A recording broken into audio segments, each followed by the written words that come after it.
আসসালামু আলাইকুম এভরিওয়ান। আজকে আমরা শিখব পড়ার চর্চা করো, গাড়ি চালানোর চর্চা করো, ইংলিশে কথা বলার চর্চা করো। এই বাংলা বাক্যগুলো আমরা ইংরেজিতে কথা বলার সময় অনেক ব্যবহার করি, কিন্তু এগুলো কীভাবে ব্যবহার করতে হয় আমরা জানি না। সেজন্য আজকে আমি একটা স্ট্রাকচার দেব। স্ট্রাকচারটি হলো প্রথমে আপনাকে লিখতে হবে প্র্যাকটিস প্র্যাকটিস প্লাস ভার্বের সাথে আইএনজি যোগ। যেমন লেখার চর্চা করো, প্র্যাকটিস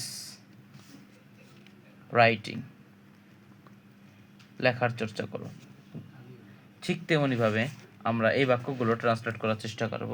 যেমন পড়ার চর্চা করো, এটাকে প্রথমে লিখব প্র্যাকটিস রিডিং, রিডের সাথে আইএনজি যোগ, প্র্যাকটিস রিডিং, পড়ার চর্চা করো। এবার গাড়ি চালানোর চর্চা করো, প্র্যাকটিস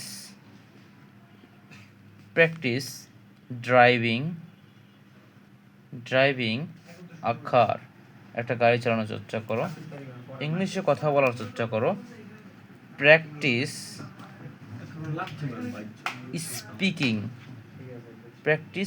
স্পিকিং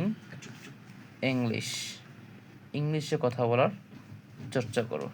আপনারা এরকম কতগুলো বাক্য প্র্যাকটিস প্লাস ভার্বের সাথে আইএনজি যোগ করে কমেন্টে জানান।